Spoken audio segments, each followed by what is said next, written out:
Alright everyone, welcome back again to more Witch on the Holy Night. Guys, I can't believe that just happened to Sojiro. After we saw such an amazing scene from him not that long ago, it was short-lived because of Toko. All because of her. And now we're seeing an even more amazing scene because of her, and it happens to be about Aoko right now and what's going on there. So for anything else, we're going to continue on. Hope y'all continue to enjoy. Thank you again for all the love and support. And let's see this through. Alright everyone, welcome back. The air around her wailed. It was magecraft that transcended all that was mystical. The gate to miracles beyond human comprehension, ready to show itself. やる気のようね、青子。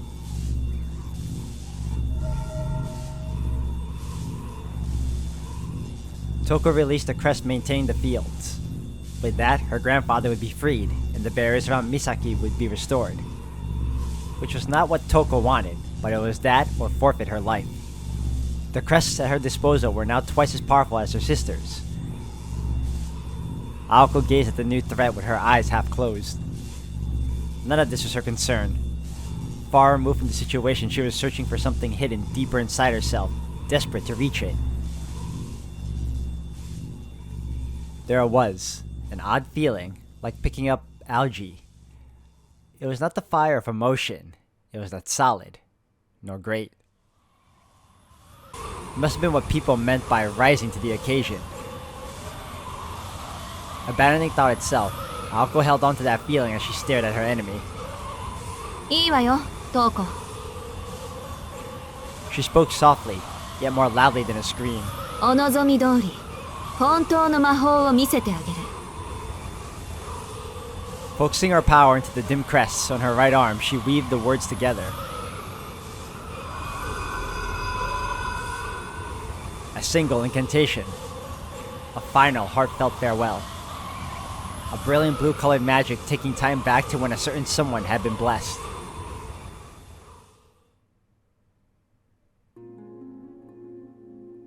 To put it simply, magecraft is human wisdom. It is the world as we know it. Magic is the singularity that exists beyond either of those. At the beginning, the first changed all. Next, the second recognized many. In answer, the third showed the future. Tethered, the fourth concealed itself. And the final fifth had long since lost its significance. Someone once said, had it only ended at the third. Magecraft is the study of history. Feats of our making, and life orbiting the planet. But true magic is the providence of a god beyond the heavens. Why do those who stand on Earth extol the virtues of miracles beyond humankind and the planet? This was an undeniable sin. Magic was the enemy of humanity. That is why.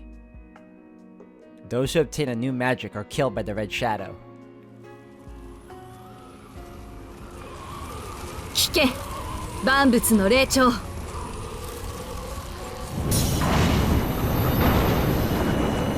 Aoko's voice resonated through and high above the winter skies. The air began to fracture, turning the scenery to broken glass. Toko wondered whether she should fight or flee. She decided to try and keep her feelings in check and see this through. But the object of her obsession for so many years was right in front of her. Rationality was slipping from her grasp. Both of their fates were now uncertain. Toko had an overwhelming advantage when it came to her crests in the Terran. When it came to true magic, however, if Aozaki magic was anything like Alice Kuonji's fairy tale monsters, then mage strength was not part of the equation. At this point, it was Toko against magic itself. And there was no winning against truth. The transcendence and idiosyncrasy of true magic rendered things like magecraft irrelevant. だが。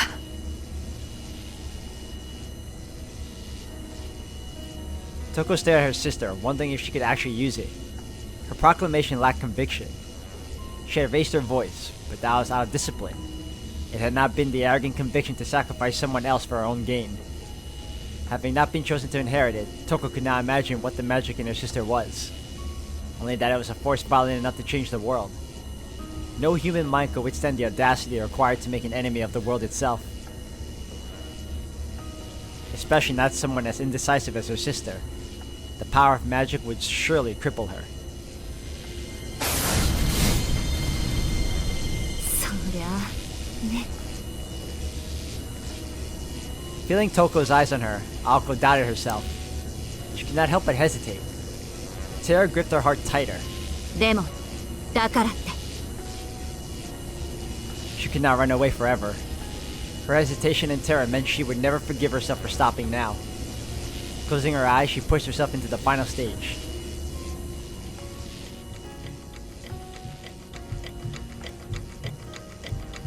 Time stopped, like a light being switched off. She submerged herself in her own darkness. Everything froze. Only she moved. Everything around her disappeared as she passed a limitless stream of stars. And as soon as she did, she wanted to disappear into the empty, thoughtlessness place she arrived in without any answers. Not again. The red shadow would surely come this time. Suddenly, I saw a new memory. Possibly because I used another to make the trade for it. I heard a familiar yet new sound. I wish for nothing. I seek nothing.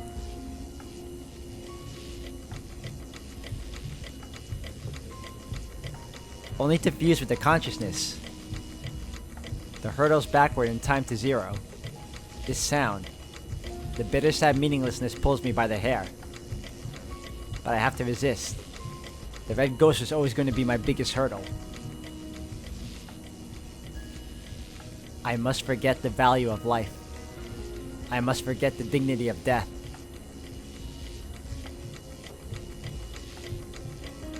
The sound persists. It's got nothing to do with this journey. It's just an external distraction. And yet, I think I finally understand. I know what noise has been making me so uneasy. What the... The unsettling whispers were directed at me. Or perhaps the red shadow was perplexed by the quiet soul listening to it. It glares at me, its eyes full of hatred. How could I be so unprepared? Don't tell me. You can't be serious. You're going to turn me into your prey for that? That is your everything? You have nothing else. The effect of rewinding, the decision to never say never, his prime, his meaningless life. She negated it. She used her superior power to negate the sound, which was an absolute rule to him. Just brushed it aside like it was a cobweb. The sound disappeared. I knew and replaced it. I wish for nothing. I want for nothing. A pure, obedient heart. That's why you get nothing. A life of falsehood led by affirmation. This is ridiculous. My legs move toward the future, but they stop. Change of plans. I'm taking a different path. Nothing's changed. It's just something else has made me real mad. How can I put it?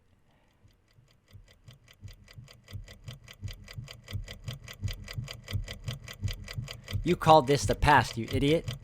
If I don't complain about something to someone, I'll explode. Even if it's just to the voice, or to he who hears it. Or to the part of me who just stays quiet and watches. Or to the one who did that to him. With no answer, I open my eyes. 告げる Aoko released everything she had dragged up. As for what was there, or what she saw, she could not remember. All she held onto was the fury that burned in her heart. Pushed on by something she did not know when she opened the door to magic.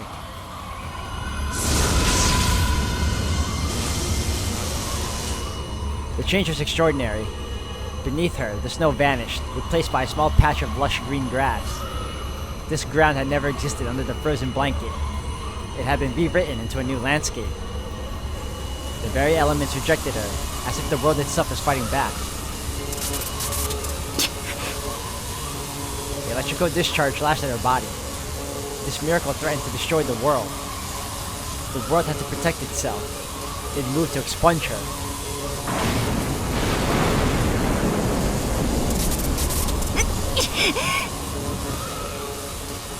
Pain scorched her every cell, trying to tear away her consciousness.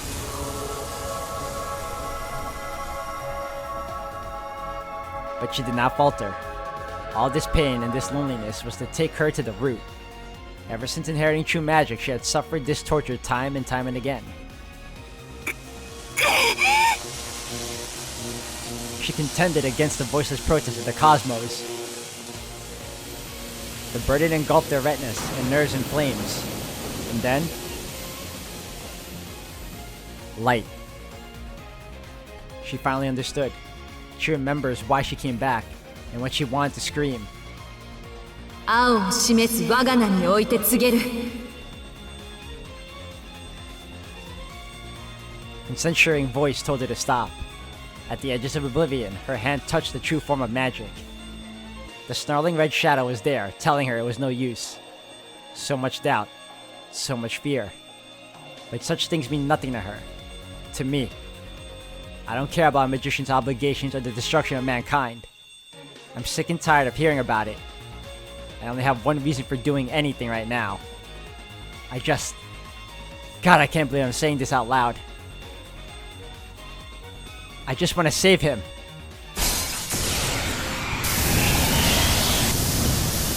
No. Say. A blue whirlwind whisked up around her. Casting aside her doubt and sorrow, the magician played a trick upon the world.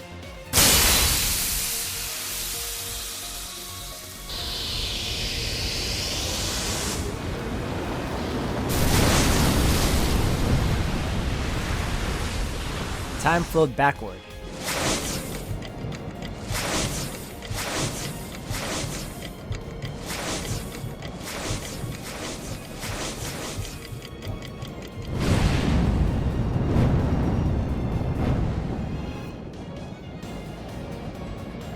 Childhood memories were overwritten.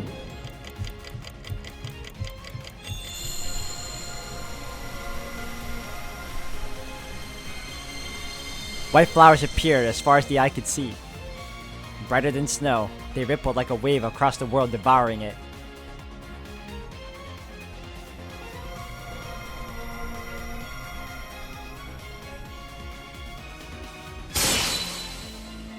Five timeless words.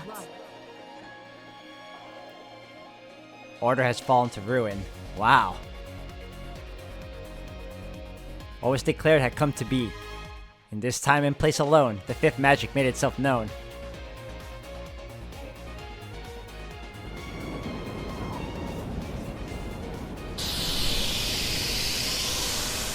In the blink of an eye, the snowy clearing had transformed.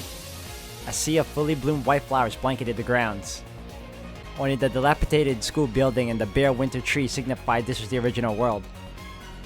The once cold wind now blew with a pleasant warmth across the landscape.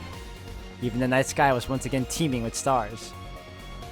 If one reached out, one could almost touch them. It was a mix of comfort and solitude, quiet enough to carry the sound of insects flying through the air, a scene far removed from the impurity and grief of humans. A world with nothing, yet one that needed nothing. It was his most precious memory. The winter tundra had changed into a spring meadow. Aoko's so-called true magic confused Toko. Sure, it was pleasing to the eye, but she wanted to see something less idyllic. Aoko's spell was clearly no small feat, but the surrounding mana had not changed. Better to be confused though than deal with something like Alice Kuonji's flat snark. The only changes seemed to be the flower field and Aoko's appearance. She seemed to have received some enhancement to her physical form, but it would never be enough to match Toko. 確かに魔法といえば魔法だが Toko said with a hint of annoyance. あいにくとお互い夢見る年頃ではないんだまさかそれで終わりではないだろ。 Aoko began walking through the sea of flowers. But she was not heading toward Toko. いえ、これでおしまいよ。私も、あなたも。Aoko's words sent a wave of unease through Toko. Her sister's voice seemed different somehow. It was mostly the same in pitch, so it had to be the tone. No, that was the same too. Something was off. Could it be? It was then Toko noticed something else that had changed. Not just Aoko in the clearing. The severed body lying at Aoko's feet. It was now whole. Corpse reanimation? Wound healing? She revived him? Yes!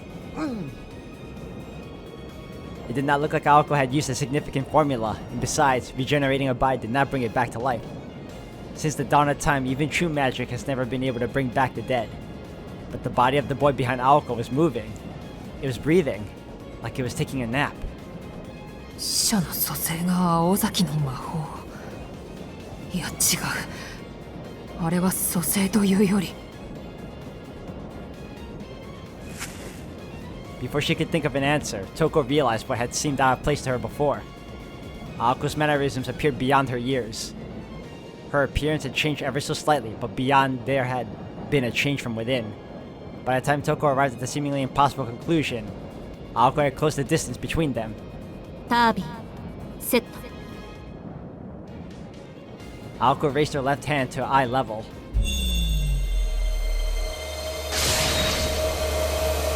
Toko could see, no, hear the magical energy generating inside Aoko. It was the sound Toko had never heard before. Aoko only possessed single-function low-grade circuits no better than any other third-rate mage, so she generated magical energy at a much lower rate than Toko. However, this speed was absurdly quick, moving even faster than the blood pumping through her body. You guys can't see it right now, but I'm smiling. Magecraft could vibrate, but how in the hell were the activated magic circuits audible? Even the association had never heard of such a thing. 我が目前に勝利ありき。 Spurred to action by the sudden dread she felt, Toko hurriedly carved runes into the air. Toko summoned the divine protection of victory, Tyr, to surround herself with a barrier which was further enhanced by her crests. Paying it no mind, Aoko held her arm steady, not moving it up to strike her target directly. まだ、展開。 Aoko commanded herself succinctly.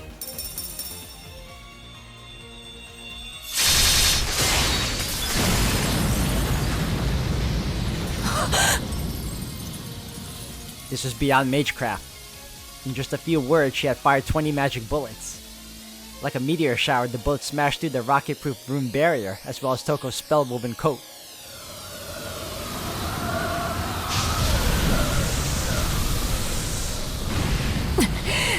蒼天ではなく展開だと。 The protective runes lining her coat screamed. They would not be able to take another barrage like that. And she had already taken internal injuries. She'd loathe to admit it, but Aoko vastly outclassed Toko in terms of raw power. Even harder to admit was that her sister probably had not even brought out the big guns yet. アンサズ、ソエル、イングズ。 Jumping backward, Toko drew more runic symbols in the air. In response, her crest burned brightly. But 遅い。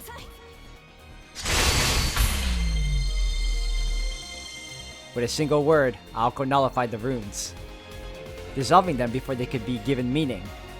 The power of Aoko's words had surpassed the magical energy of Toko's rune magecraft.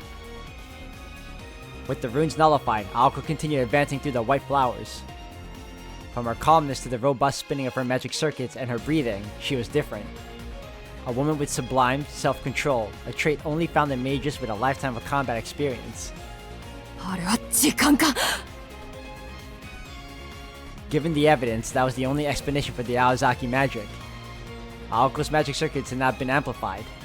That would have been impossible anyway. Like Toko, she would have to externalize them, which would just increase the scope of her magical energy and techniques. By nature, the quality of a mage's magic circuits did not change. But Aoko was now clearly a superior mage to Toko. So there was only one logical conclusion. In an instant, she had grown from an amateur to a veteran. She fast-forwarded her own time. So she internalized time travel? That's an interesting spell. The scarred red mage turned her back on her sister and ran. She knew she could not win, so she fled toward the old school building. Aoko did not fire. Not out of pity, but because she deduced that an attack at this range was risky. She went to chase after her sister, but stopped suddenly. A few words caught in her throat. She took a small breath.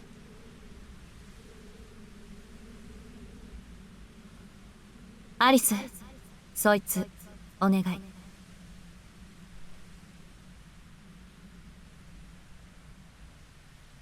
She said, slightly embarrassed by the maturity of her voice. White petals flitted through the air. Without looking back, she made after Toko, her long hair flowing behind her.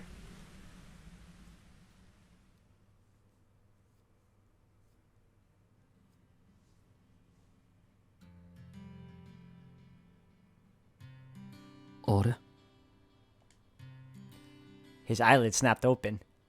At last, Sojiro awoke from his long slumber. Lying on his back, he gazed up at the stars. The trees around him created a porthole into space. Despite seeing all this for the first time, he felt an uncomfortable sense of deja vu. So many questions. What happened before he fell asleep? Why had he been sleeping? Everything was just so hazy. It was like he had walked out the door 1 minute and woken up in the bed the next. With so many thoughts clouding his mind, he could barely recall his own name. All he could remember was a girl he'd never seen before. And something thin around his neck. Shizuki-kun.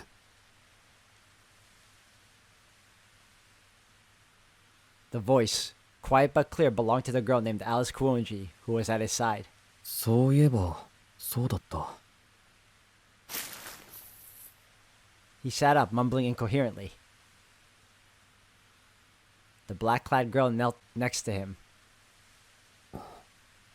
花だ。 He said, paying no mind to Alice. Under the blue moonlight, spring flowers swayed, surrounded by dead trees and snow. Against the current of night, white petals danced in the breeze like butterflies. Staring long and hard at the spectacle, Sojiro suddenly raised his fingers to his neck. He moved carefully like he was touching a wound. Then gradually he began squeezing. Harder. Harder. Shizuki-kun. The voice of the girl beside him brought him back to reality. せっかく戻れたのに。また行くの？